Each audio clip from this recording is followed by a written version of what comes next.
I'm Ramesh Ramachandran and you're watching Newsnight on DD India and DD News, your prime-time destination for news and bespoke analysis. It's good to have you again with us. All right, on the show tonight, government allays students' fears about the holding of engineering and medical entrance exams. Whether you are a parent or a student, you sure don't want to miss this edition of Newsnight. Also on the show, Jammu to get a brand new ropeway. It will prove to be a boon for locals and tourists alike, and our continued focus on the race to the White House. Plus, news and updates from India and around the world, all that and much more coming up over the next 1 hour. But first, as always, the headlines. National Testing Agency reassures students, allays parents' fears about COVID-19, says adequate arrangements have been made for social distancing during the engineering and medical entrance exams. Over 7 lakh JEE main admit cards and more than 6 lakh NEET UG admit cards downloaded already. A central team to assess the extent of damage due to floods in Assam, Rajouri in Jammu and Kashmir and Gujarat reel under heavy rainfall. Red alert sounded for some districts of Odisha. Heavy rains forecast for parts of Madhya Pradesh, Chhattisgarh, Odisha and Jharkhand. Some respite from floods in Bihar.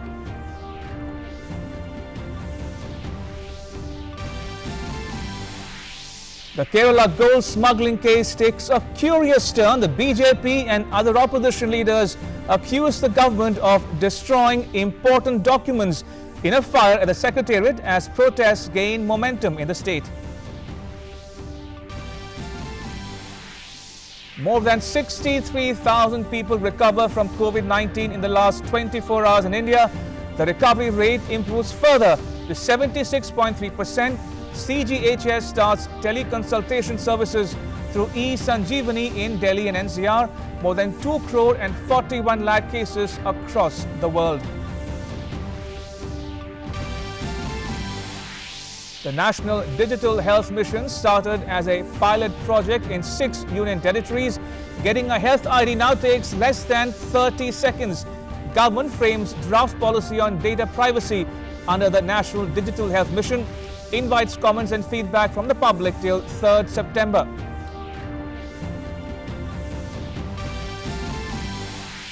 The Ministry of Road Transport and Highways makes FASTag mandatory for availing discounts on national highway toll plazas. It's another step towards promoting the use of digital payments.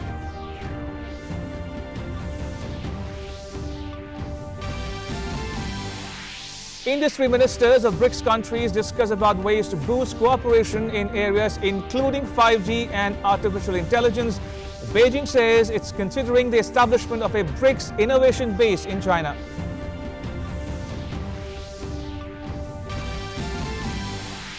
And in football, Barcelona star Lionel Messi says he wants to leave after nearly 2 decades at a Spanish club.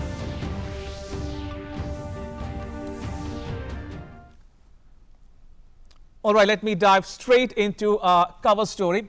It's about engineering and medical entrance examinations. Remember, we told you on Tuesday that the joint entrance examination main will take place between 1st and 6th September, and the national eligibility cum entrance test undergraduate will be held on the 13th. Now, the National Testing Agency or NTA has been issuing admit cards. It's issued an advisory of social distancing as well, and students have welcomed the decision. The government says it's making all necessary preparations for the holding of the exams. Here's a report. The National Testing Agency began issuing admit cards on its website at noon. More than 4 lakh NEET admit cards were downloaded within the first 3 hours alone. On the other hand, more than 85% of candidates for the JEE main exam had downloaded the admit card. In the weeks leading up to the declaration of dates for the 2 examinations on Tuesday, there was a lot of speculation about whether they should be postponed in view of the COVID-19 pandemic. But the NTA has since made it known that the exams would be postponed. We are happy with the response that we are getting from the candidate. In case of JEE Main, it has been some 3-4 days. Out of 8.58 lakh candidates, about 7.38 lakh candidates have already downloaded their admit cards. Similarly, in case of NEET UG, which admit card for which has been released today only around 12 o'clock, in the 3 hours we have more than 4 lakh candidates downloading their admit cards. So there it seems that candidates are prepared, they are wanting to come to the examination center. The NTA said the exams had been postponed once already in July at the request of the students. New dates were announced for September to protect the interests of the students and to preserve the integrity of the academic calendar. Accordingly, the JEE Main would be held from the 1st to the 6th of September and the NEET UG on 13th September. Care has been taken to protect the candidates from COVID-19 and an SOP has been issued in this regard.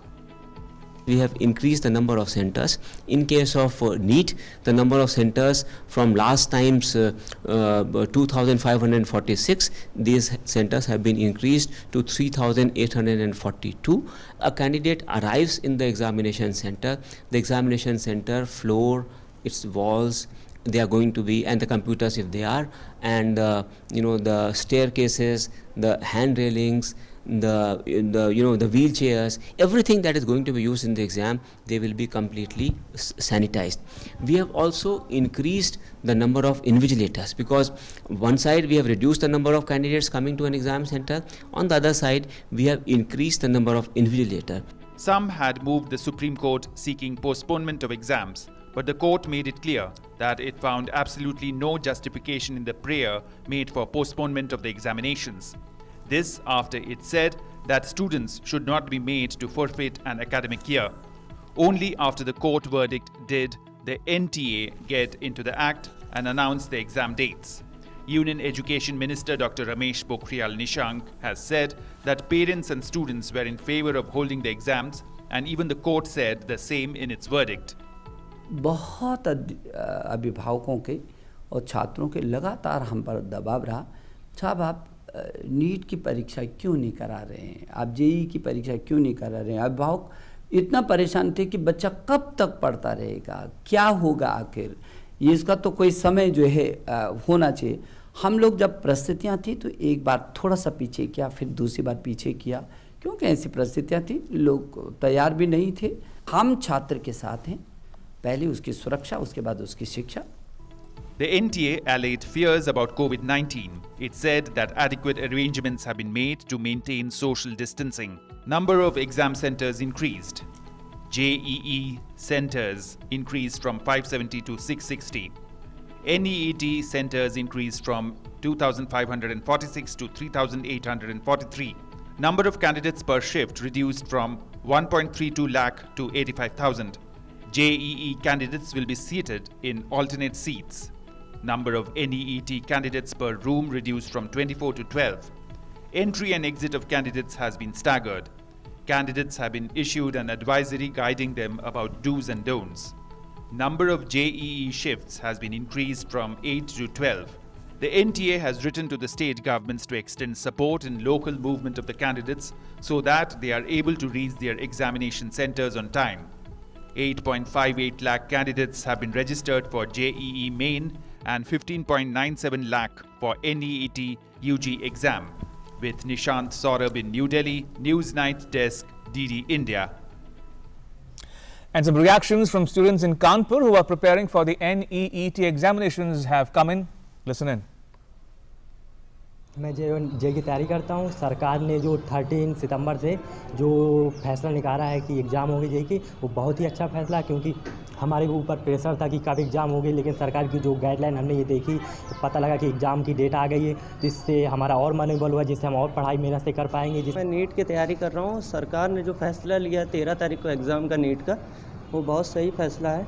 Government ने जो net और JEE की exam कराने का निर्णय लिया है वो बहुत अच्छा है, मैं उसके पक्ष में हूँ। कि सिर्फ जेईई की नहीं, मुझे लगता है कि कोई भी एग्ज़ाम हो उसको होना चाहिए, क्योंकि अगर आप WHO की गाइडलाइन देखिए और स्वास्थ्य मिनिस्ट्री खुद देखिए, वो खुद कहते रहे हैं कि अब लगभग 2 वर्ष तक कोरोना चलेगा, तो क्या 2 वर्ष तक हम लोग क्या एग्ज़ाम को ऐसे ही पोस्टपोन करते रहेंगे। इसलिए मेरा मानना है कि सिर्फ जेईई या नीट नहीं, कोई भी कॉम्पिटिटिव एग्ज़ाम है उसको तय समय पर कराना चाहिए। All right, time for a very short break. When we come back, we'll have guests over for a discussion in our In Focus segment. Keep watching News Night. Don't go anywhere.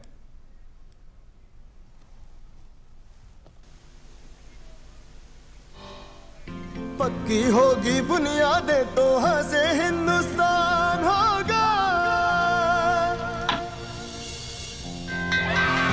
पहले करो शुरुआत करो, करो तो पक्की बात करो। पहले करो शुरुआत करो, करो तो पक्की। वंडर सीमेंट, एक परफेक्ट शुरुआत।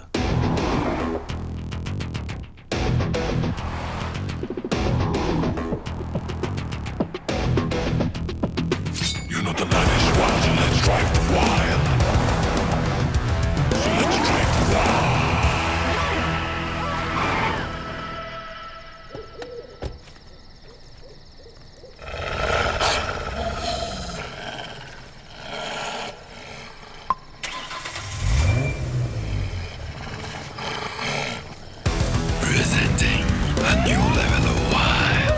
Kia Sonet bookings open. Now that's wild. दीदी, आप गर्भ निरोधक गोलियां लेती हैं?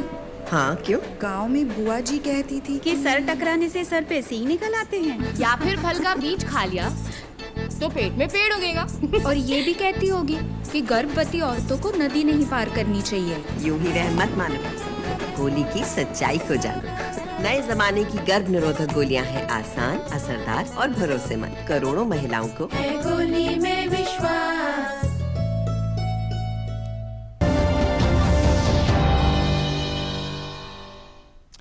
Welcome back. Time now for our In Focus segment, in which we are discussing about JEE and NEET exams. Government reassures students and parents. Joining me are two very special guests, TV Mohandas Pai and Professor V. Ram Gopal Rao. Mr. Pai is the chairman of Manipal Global Education and a recipient of Padma Shri, India's 4th highest civilian award. And Professor Rao is the director of the Indian Institute of Technology, Delhi, or IIT Delhi. Gentlemen, welcome to News Night. If I can start with you, Professor Rao. Now, you are the director of IIT Delhi, which is the direct beneficiary of the NTA holding those exams come the 1st of September. Are you, as the director of IIT Delhi, satisfied, sanguine, confident about the NTA's assurances for holding of these examinations?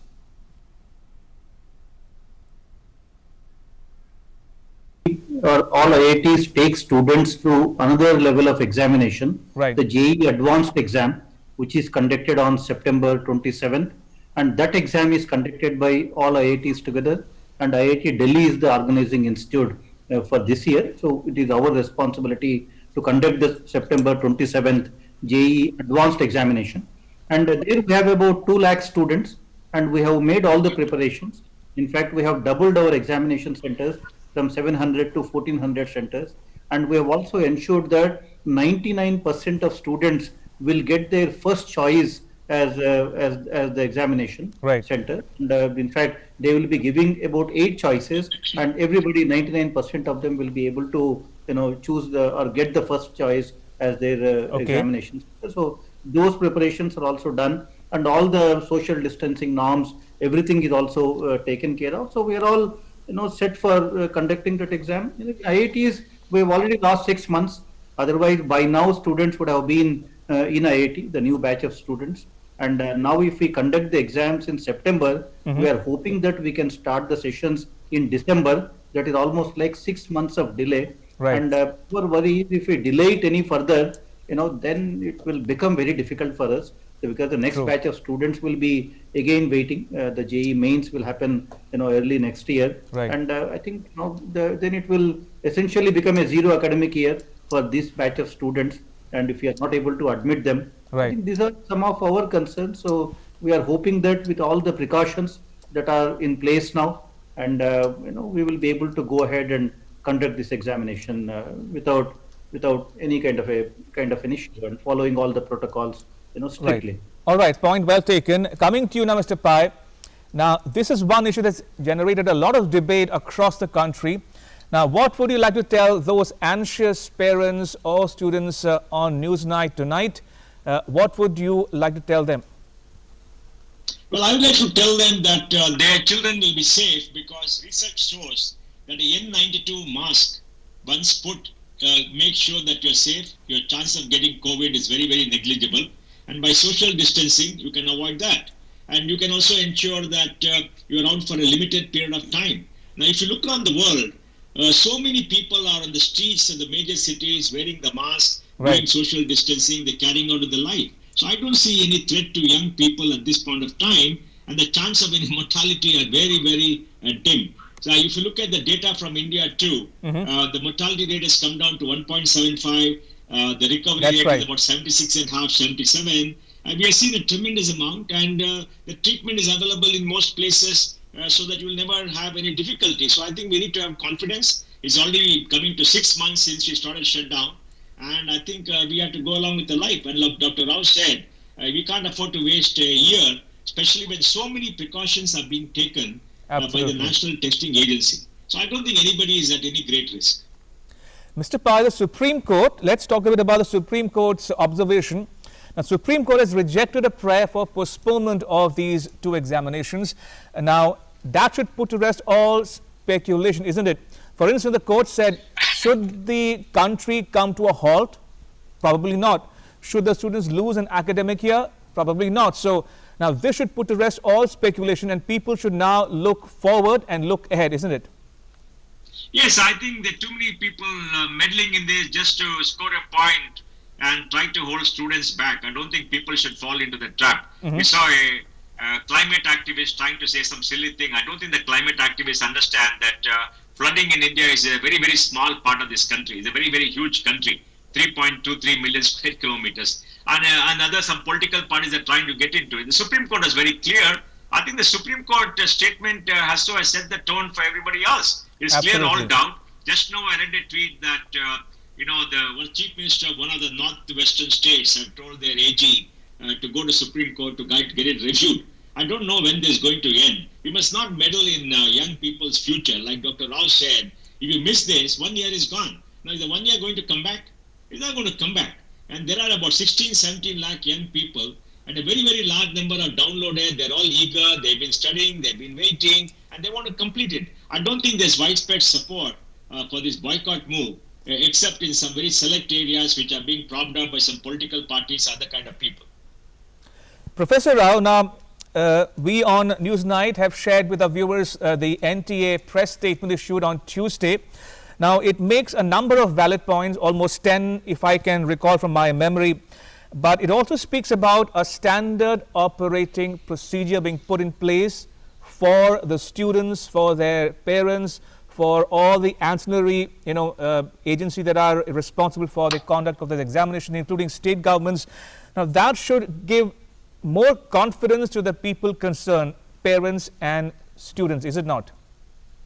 Exactly. I think, it's fear of examinations as much as fear of COVID. I think, when you combine both of these, I think you are seeing what you are seeing. And also social media is a place where, you can easily amplify every small issue by forming, a kind of groups kind of a thing, which is currently the case. Like what Mr. Pai also said, many students who are preparing for these exams, for years now, they want to go ahead. They want to put it behind them. They want to take these examinations. I think the serious students are in favor of conducting these examinations. A lot of preparations are taking place. I must assure everybody, many preparations are happening now to ensure that all these protocols are followed strictly. For the JEE advanced examination, our faculty are working day and night, and there are extra new centers. There are at least 700 new centers being added because we need to keep one seat vacant between two students. That meant we need to almost double the number of examination centers. Our faculty members in these times are actually visiting each one of these centers to ensure that we can follow all these protocols properly in those examination centers. And many faculty members will be doing invigilation of these examination halls. It is not that we are letting students write exam and we will all be sitting at home. We will all be personally visiting all of these centers for the JEE advanced examination. We will be making multiple rounds to ensure that all these protocols are followed. We need to trust and we need to respect our institutions. And as a country, if we start suspecting everything, I think there is no end to that. I think to me, it is a good decision. We need to move ahead. I think self-discipline is also the key. We can take care of these students when they enter the premises of the examination centers. There we will follow the social distancing norms. But what happens on the streets if they are not following the social distancing norms? And if people start doing it, I don't think anybody can do anything about it, and there are no guarantees in life. And I think self-discipline is the key, and COVID is not going to go away. As Mr. Pai also mentioned, even when the vaccine comes, I think with one vaccination, it is not that COVID will vanish. It is not the case. You need multiple vaccinations. True. And also today, for example, I'm hearing that even reinfection is an issue. It is not that one time if you are infected, you cannot be infected again. So therefore, COVID is going to stay now for another 6 months to 1 year. And I think postponing all our activities, continuing the lockdown, for another 6 months will completely derail our academic calendars, will completely derail our social life. I think we need to start getting back to normal state, and we're all doing it. All of us are going to offices, but we are taking precautions. Now in our office, we are very careful with whom we meet. We're always wearing the mask. We are sanitizing, all the rooms and every place. We are taking all of these precautions, and I think that is a way of life. This is a new normal. The earlier we get used to it, the better it is for all of us individually and also for the country. Absolutely. New normal, says Professor Rao. Coming to you now, Mr. Pai. Now, as I said, this has generated a lot of debate across the country. It's almost become a political issue. I don't know why. Because we've heard from some chief ministers of a certain state in particular who says exams must be postponed and we should move court. Now, the point to be noted here is the court has already said it in so many words, Supreme Court nonetheless, which says we find that there is absolutely no justification in the prayer made for postponement of the examination in question, unquote. So why make it an issue, a political issue at that? Well, they have to make a point. They're all politicians. They have to fish in troubled waters. And if a small number of students don't want to write the test, it's fine. Let them do it next year. Nobody is forcing people to write the test. The great majority, substantial majority, want to write this test. Like the Professor Rao said, they have been working very hard. It has been postponed from April, May, the normal time. And if they postpone anything more, they lose 1 year. They don't want to lose that year. And the risk of COVID is come down. Maybe in April, May, there was a great fear. What is going to happen? People are going to die in the street. There is no cure, blah, blah, blah. Now the treatment protocol has also improved. People can take more precautions. There's greater confidence. And the mortality rate has come for young people is almost negligible. For older people also it has come down. The percentage of people who recovered is gone up. Treatment is available. So I think we must live with it. And it's not going to go away. Even if you postpone it to September, October, November, it's not going to be any different because there's no cure. There is no cure. The only cure is social distancing, putting a mask. Maybe what the government can do is to make sure that free masks are given to all the students who come. If the case they can't afford it, I'm sure that's not the case because I think everybody's got a mask now. The government can afford to give them a free mask. A N95 mask cost also has come down. That is supposed to be the safest. And maybe government can tell everybody just wear a N95 mask to come down. Because I saw a report just today that Indian scientists have said that N95 mask does protect you from infection. Right. So I think there's a cure. We must go ahead. There's no point being scared of everything for permanently. We have to learn to live with it. And I think it's long enough. Look around the world today. In most parts of the world, people are resuming normal activity. They're wearing a mask. They're doing social distancing. They've gone back. Economies have been deeply hurt all over the world. People are realizing that you can't afford to do this anymore, and the confidence level has gone up. And people are going to get more confident as time goes by. So I don't think there's any cause for worry apart from normal causes. And I don't think if people go to court, I'm sure the Supreme Court will throw it away. These people are, taking stances to play to the gallery of a diminishing number of people who are trying to do this. Right. And now there's one concern though, and I want to ask both my guests for their views on this particular issue, and that has to do with the ability of the candidate students to reach the respective examination centers in those cities. Now, why do I ask you this question?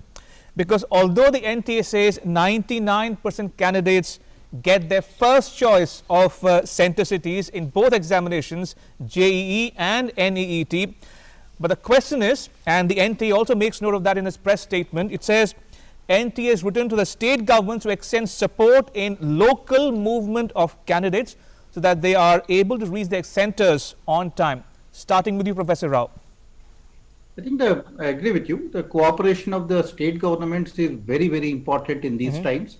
But in a democracy, just imagine if a set of students are not able to reach the examination center, for whatever reason it is, and if the state government doesn't care, I think it is going to be a big concern for everyone. And in the JEE mains exam, the JEE mains is conducted multiple times. It's not a one single examination. Hopefully, JEE mains would make arrangements that if a student for any reason is not able to reach the examination center on one day, can they make arrangements on alternate kind of days? I think we need to look at some of these kind of issues, but I think the cooperation of state government is very, very important. All of us need to be responsible. The people who are supposed to be conducting these examinations, whether it is NTA for the JEE mains and the NEET exam, or whether it is IITs for the JEE advanced examination, all of us need to be extra careful, extra cautious. We need to put our best foot forward when it comes to these examinations, because I think the nation is now entrusting us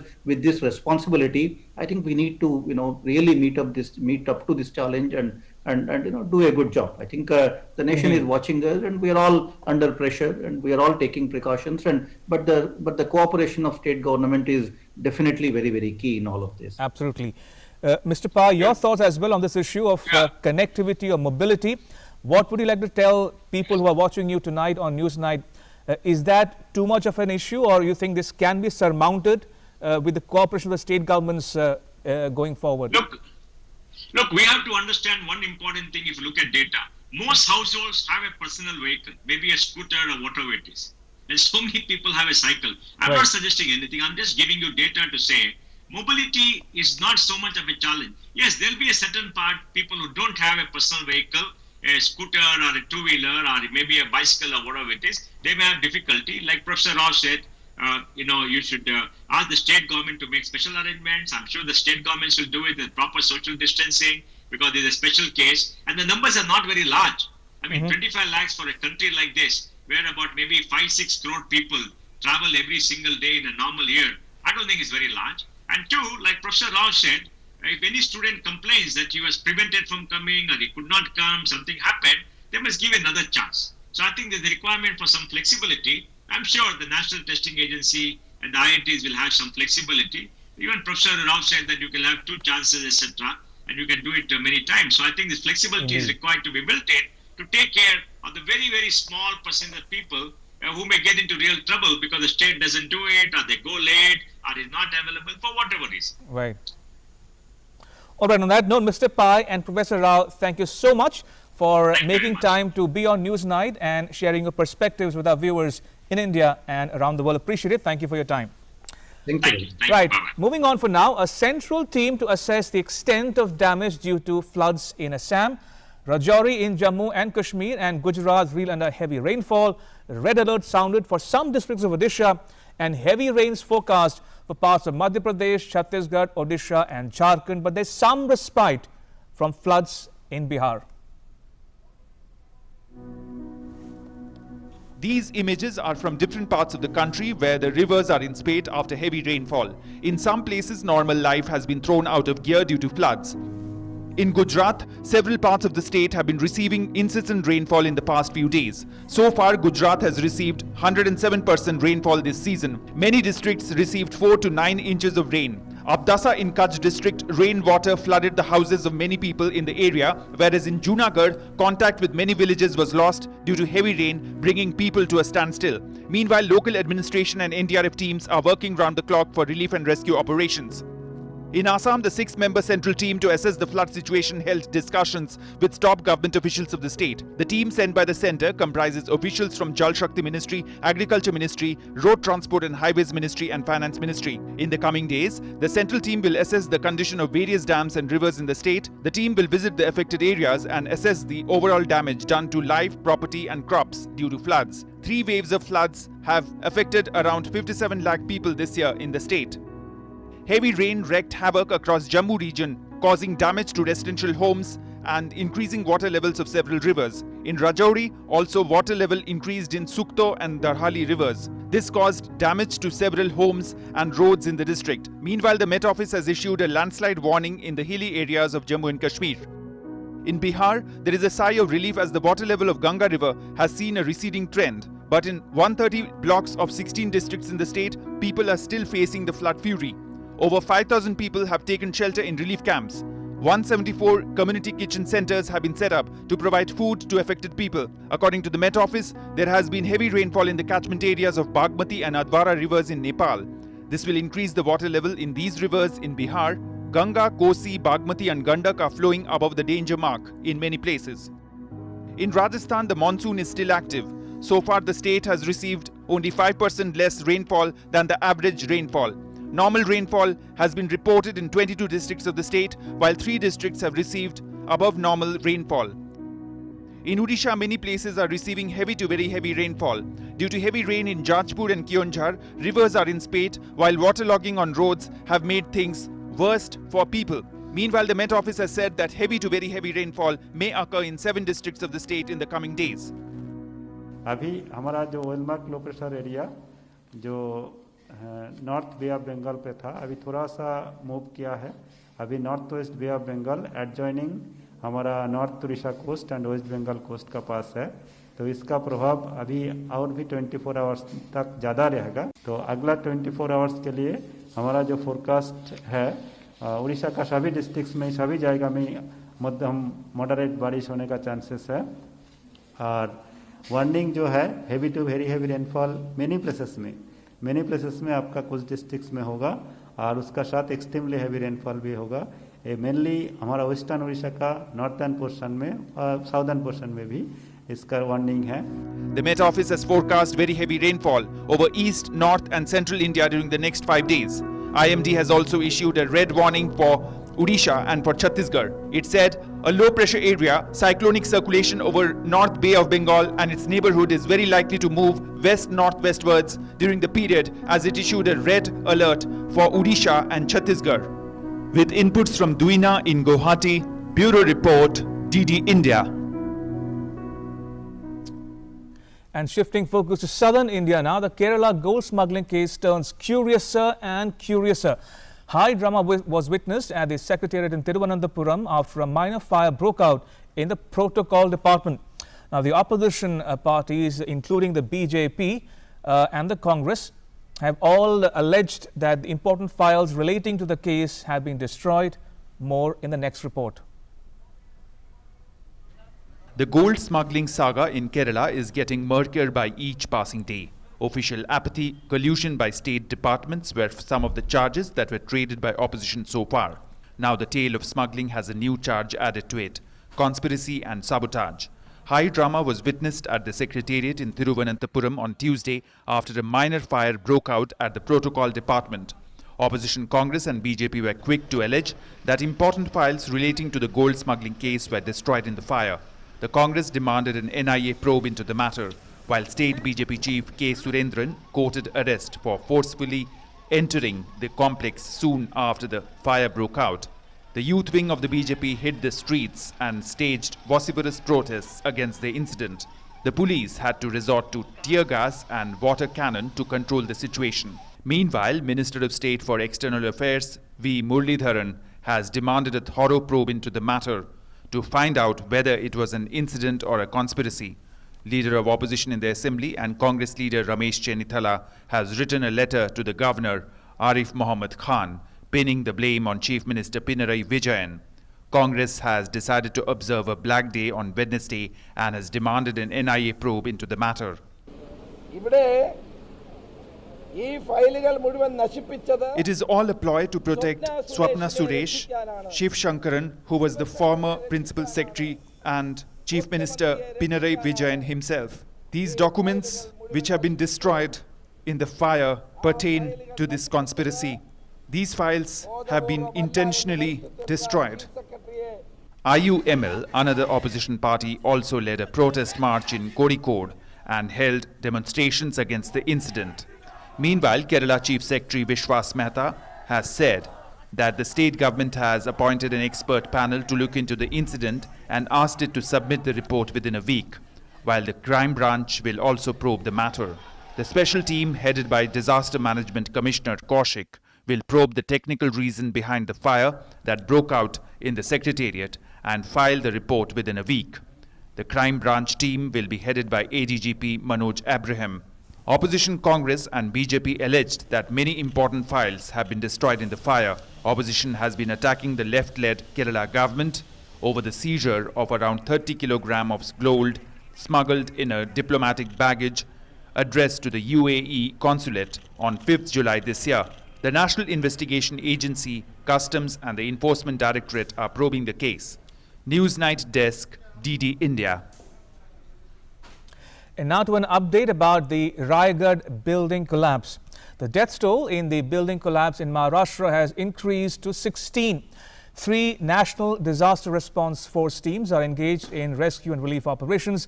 The latest technology, including drones and sniffer dogs, are being used in the rescue efforts. In a massive rescue operation, the NDRF has rescued a 60-year-old woman alive from the debris. Mehrunissa Abdul Hamid Akazi was taken out alive after more than 24 hours of the building collapsing. Meanwhile, the Maharashtra government has announced an ex-gratia of 5 lakh rupees each to the families of the deceased. A financial assistance of up to 50,000 rupees will be given to the injured. Moving on, the Narcotics Control Bureau has filed a criminal case against Riya Chakrabarti and others for their alleged dealings in banned drugs.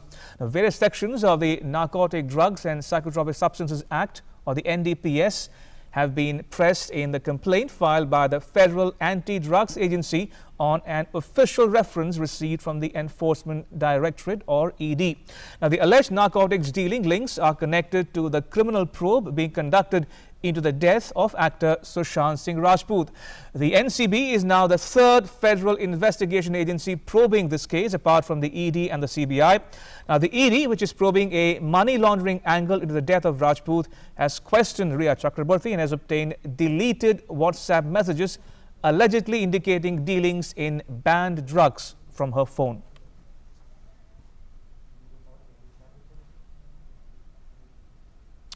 All right, take a look at what else is making news around India in our National Roundup segment. Chairman of Department Related Standing Committee on Commerce, Vijay Sai Reddy, presented the 154th report on export of agricultural and marine products, plantation, crops, turmeric and coir to the Vice President and Rajya Sabha Chairman M. Venkaiah Naidu on Wednesday. The report was considered and adopted by the committee at its meeting held on 27th July 2020. The government has made the use of FASTag mandatory for availing return journey discount or any other exemptions on toll-free plazas. Users who wish to claim a discount for making return journey within 24 hours or any other local exemptions shall be required to have a valid functional FASTag on the vehicle. This is another step towards promoting the use of digital payments on fee plazas of national highways. The Central Board of Direct Taxes has issued refunds of over Rs 95,853 crore to more than 25.55 lakh taxpayers between April 1 to August 25, 2020. The Income Tax Department said IT refunds of Rs 29,361 crore were issued in over 23 lakh cases, and corporate tax refunds of Rs 66,493 crore have been issued in over 1.63 lakh cases.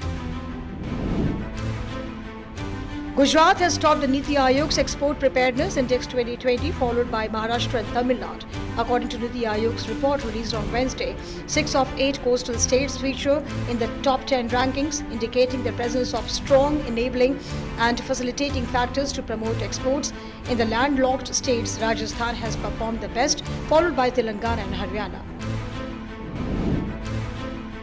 The Ministry of Women and Child Development has invited nominations for the Pradhan Mantri Rashtriya Bal Puraskar 2021 from children, individuals and institutions. The Pradhan Mantri Rashtriya Bal Puraskar was instituted to facilitate meritorious children, individuals and institutions of the country. These awards are given under 2 categories, Bal Shakti Puraskar and Bal Kalyan Puraskar. Security personnel engaged in anti-Naxal operations recovered huge quantities of explosive materials from Rai Sindari mountain area in Jharkhand's Saraikela Kharsavan district. The police recovered 7 IEDs fitted and 65 IEDs, about 400 meters of cortex wire, 17 electronic detonators, 4 rifles, 1 pistol and 97 live bullets, among other explosive materials. Meanwhile, security has been beefed up in the area following the seizure. The Delhi High Court has refused to grant parole to Vikas Yadav, a convicted Nitish Katara murder case, who had moved to the court seeking relief on the ground of taking care of his mother, citing her medical problems. The court on Wednesday said that there is sufficient number of relatives to look after his mother and also noted the call detail record, which indicates that the petitioner's mother has been travelling extensively. All right, in other news, the National Health Authority has released the draft health data management policy of the National Digital Health Mission in the public domain. Now, the draft of the policy has been released on the official website of the National Digital Health Mission. You can log in to ndhm.gov.in if you like. It will be available for all your comments and feedback till the 3rd of September. Now, the policy is in the draft stage and will be finalized after receiving suggestions from members of the public. Now, the Indian government is working to ensure strong privacy of health data, and therefore the draft health data management policy of the NDHM has been circulated to increase awareness of the importance of data privacy and instill a privacy-oriented mindset among all the stakeholders and participants of the ecosystem.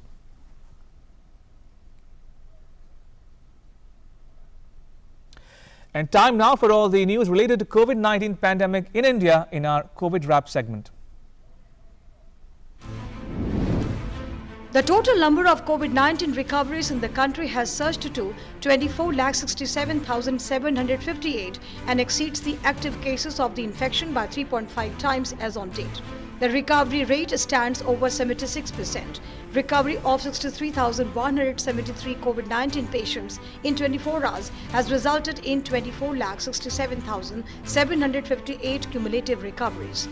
This has contributed to the rapidly widening chasm between the percentage of recovered cases and percentage of active cases. The monsoon session of the Haryana Assembly started today with the strict protocols in the place in view of the coronavirus pandemic. The seating arrangement has also been changed to ensure social distancing in the 90-member house. Only one MLA can sit on a bench as against 2 earlier. The session started with the obituaries. The Assembly is meeting for the first time since the budget session held in February-March this year.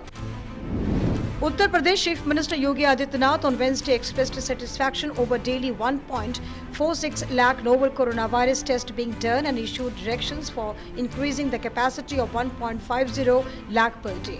UPCM said that there was a need to think 2 steps ahead to effectively check the coronavirus spread. He further stressed on adopting an effective strategy for bringing the fatality rate to its lowest. Delhi Chief Minister Arvind Kejriwal called a high-level meeting to discuss the rising number of coronavirus cases in Delhi at his residence. Health Minister Satyendra Jain, Chief Secretary Vijay Dev and senior officials attended the meeting. Delhi recorded 1,544 more COVID-19 cases and 17 deaths on Tuesday. It was the first time in over a month that the number of new infections crossed the 1,500 mark. In view of the COVID-19 pandemic, the central government health scheme has begun teleconsultation services to facilitate consultations by its beneficiaries with a specialist through the virtual mode without physically visiting a healthcare facility. To begin with, specialist consultations under the services will be available for 4 specialities: medicine, orthopedics, eye and ENT. The e-services are available between 9 a.m. and 12 noon on all working days. The Phase 2 clinical trial of the Oxford COVID-19 vaccine being manufactured by the Serum Institute of India began at a medical college and hospital in Pune. 5 volunteers has enrolled themselves for the trial after the doses were received from the SII. Former Assam Chief Minister Tarun Gogoi informed via Twitter that he has tested positive for the coronavirus. He has urged all those who came in contact with him recently to get tested. All right, now to a segment where we bust fake news. Now, a claim is circulating on WhatsApp. It says the central government is providing 1.5 lakh rupees to every municipality per COVID-19 patient. Now, the Press Information Bureau's fact-check team says, now it's unearthed this fake news claim and says no such announcement has been made by the government. So please, viewers, beware fake news. Right, moving on, industry ministers of BRICS countries attended a video meeting to discuss ways about boosting cooperation in areas including 5G and artificial intelligence. The meeting adopted a joint statement on cooperation in new industries such as 5G, AI and the industrial internet among BRICS countries. Now, 5 members bloc, which includes Brazil, Russia, India, China and South Africa. Now, the COVID-19 pandemic has marred Onam celebrations in Kerala this year, but Malayalis have defied the odds to celebrate the festival. According to legend, the festival is celebrated to welcome King Mahabali, whose spirit is believed to visit Kerala at the time of Onam to see his subjects. Onam is the most important festival in Kerala, and the festive mood is upbeat. In Malayalam, a very popular saying goes, one must have Onam lunch even by selling their property if needed. But this year, the festivities will be a little muted due to the COVID-19 pandemic that is indeed challenging for every individual. But the government has ensured that the festival does not lose its color. हमारा 5 बच्चा है, हम लोग इधर केरला में फंस गए हैं। इधर खाने पीने के सब चीज़ का फैसिलिटी है। इधर सब कुछ हमको सरकार मिलता है, इधर सरकार के तरफ से। As many people lost their jobs due to the pandemic, initiatives like Pradhan Mantri Garib Kalyan Anna Yojana scheme came to rescue and provided the much needed support to them and their families. A total of 8.5 lakh metric ton of food grains have so far been distributed in Kerala from the month of April. Over 5 lakh Onam kits have also been distributed to Antyodaya Anna Yojana card holders in the state. State authorities have also distributed essential food kits to 84.9 lakh families. For the first time, we got a free hand. We got enough food grains with us to provide to the migrants as well as to any destitutes. This pandemic situation started.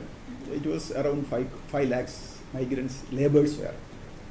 And the Labour Commission, under the leadership of the Labour Commissioner, see that each and every camps were being inspected, and we ensured that all of them got enough provisions. The beneficiaries include migrant labour. Over 1,100 million tons of rice and over 140 million tons of dal and food kits have been distributed to the migrant labour so far under the Atmanirbhar Bharat scheme. In severe containment zones in the coastal regions, 5 kilograms of rice and 1 kilogram of pulse have been distributed to over 1.3 lakh families. 26 lakh midday meal essential article kits have been distributed through the schools. Pradhan Mantri Garib Kalyan Anna Yojana scheme is making a success story during the COVID period in Kerala and significantly ensuring that no one across the state remains hungry during the Onam festival. With inputs from Kerala, Bureau Report, DD India. And now some good news that will cheer you, the viewer, in the times of the COVID-19 pandemic. Preparing for her veterinary examination, a girl from Ratnagiri used to climb up a mountain for internet connection Why? Because the village lacked proper infrastructure or internet facility. But thanks to Indian government's BharatNet, internet has now reached her doorstep. The story first featured on Doordarshan that got noticed by government authorities. Take a look.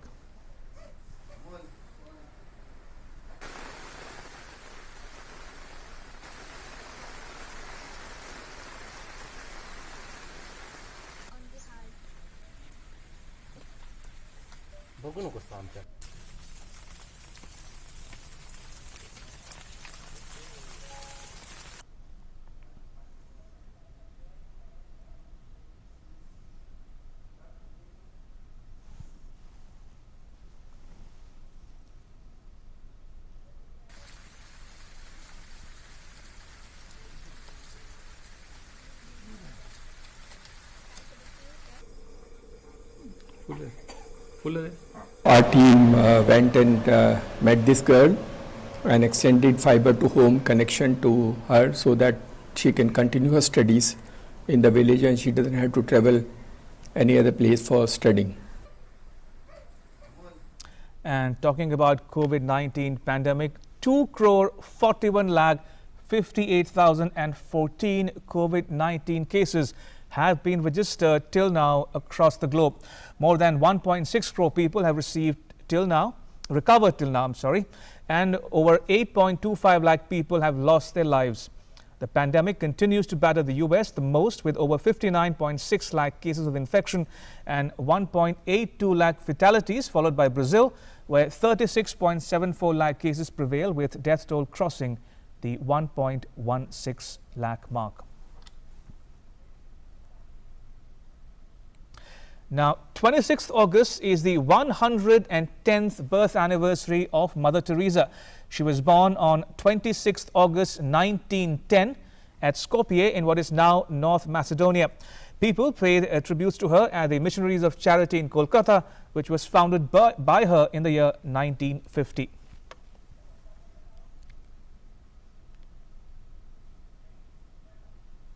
And today is also Women's Equality Day. It's celebrated every year to mark the adoption of the 19th Amendment to the United States Constitution in the year 1920. It gave women the right to vote. Now, Information and Broadcasting Minister Prakash Javadekar tweeted on the occasion. He said, and I quote him, "Heartfelt greetings to women's world on the occasion of Women's Equality Day. I salute their indomitable courage. Government is committed to ensure dignity, equality, security, participation and empowerment of women," unquote.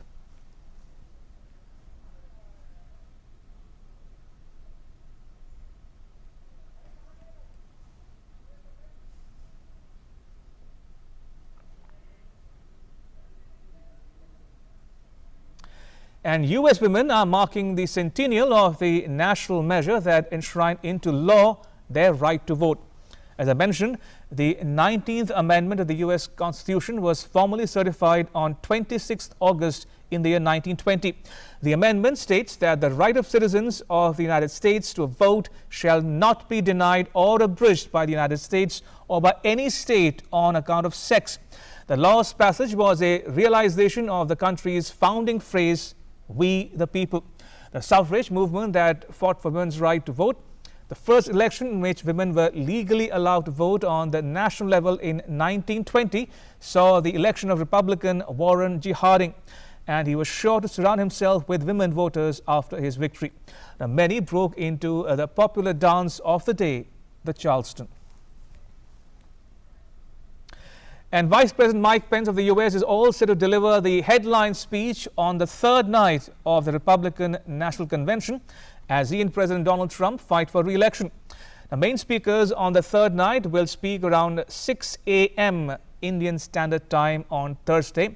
Now, on the second night of the Republican National Convention, First Lady Melania Trump spoke from the White House, which has not been used in modern conventions by either party. Now, speaking in the newly renovated White House Rose Garden, she offered condolences for those who have died or are struggling from the coronavirus pandemic. Melania Trump also issued a call for reflection amid the wave of racial unrest that continues to polarize Americans. Now, U.S. Foreign Minister Mike Pompeo spoke from Jerusalem. Pompeo outlined several foreign policy initiatives under the Trump government. He discussed the relaxation of tensions on the Korean Peninsula, the U.S. handling of the coronavirus pandemic, the ongoing fight to eliminate the ISIS caliphate, the NATO alliance, and the U.S. departure from the landmark Iran nuclear deal. Right, moving on, Belarus authorities have jailed 2 opposition leaders for 10 days as the government pursued a crackdown on the few figures still at large, while school teachers led a new protest of thousands against President Alexander Lukashenko. Despite most major opposition figures being in jail or exile, Lukashenko has so far failed to put down protests against his 26-year-old rule more than 2 weeks after an election his opponents say was rigged. Meanwhile, European Union defense ministers gathered in Berlin for an informal meeting. The post-election crackdown on protesters in Belarus is expected to be discussed there. Sandeep Chaudhary, a rising Paralympic athlete in the Indian diaspora, has been recommended for the Arjuna Award by the Sports Ministry for the year 2020. Now, due to the pandemic, the year was not so exciting in terms of sports, but still Sandeep has had his moments of joy. Our correspondent Tapas Bhattacharya spoke to the para-athlete regarding his preparations. Take a listen. Joining me, Sandeep Chaudhary, who has recently managed to bag the coveted Arjuna Award. Let's talk about that and find out what is his preparation for the upcoming Paralympic Games. Sandeep, welcome to Doordarshan. It is an amazing feeling, I'm sure, getting that Arjuna Award, and that too for the last couple of years you've been working very hard on your performances. It's really a positive thing for me, because like everything is postponed due to that COVID-19, but still that award ceremony is happening and I win that Arjuna Award. So this is a very positive thing in my sports life, and I'm really thankful to all who supported me in my sports journey. The journey has been amazing. Now you're planning for the big Olympic, look at that? Yeah, because I won that Asian Games, World Championship also. Now my main target is that Tokyo Paralympic Games, because last time I finished 4th in Rio. So that time I'm planning something good for my country and for myself also. So now your aim is all set for the Japan Paralympic Games, where you want to be in the podium? Yeah, exactly. I'm thinking on that, and schedule is also I have. So this is helpful for me in my new plans, I can say, because I plan everything about that year, but now I have to planning accordingly. So I'm ready for that. So that was Sandeep Chaudhary telling us that he's absolutely geared up for the Japan Paralympic Games, where he's hoping to stand in the podium and win that coveted medal for the country. With cameraman Rajesh Shakhi, this is Tapas Bhattacharya, DD India, Delhi. And in football, Barcelona star Lionel Messi informed the club that he wishes to terminate his contract at Camp Nou. Speculation is rife over the 33-year-old's future ever since.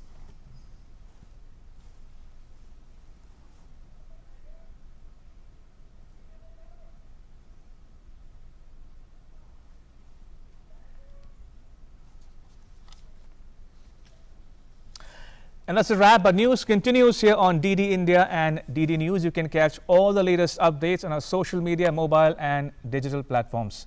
Thanks for watching. Bye-bye.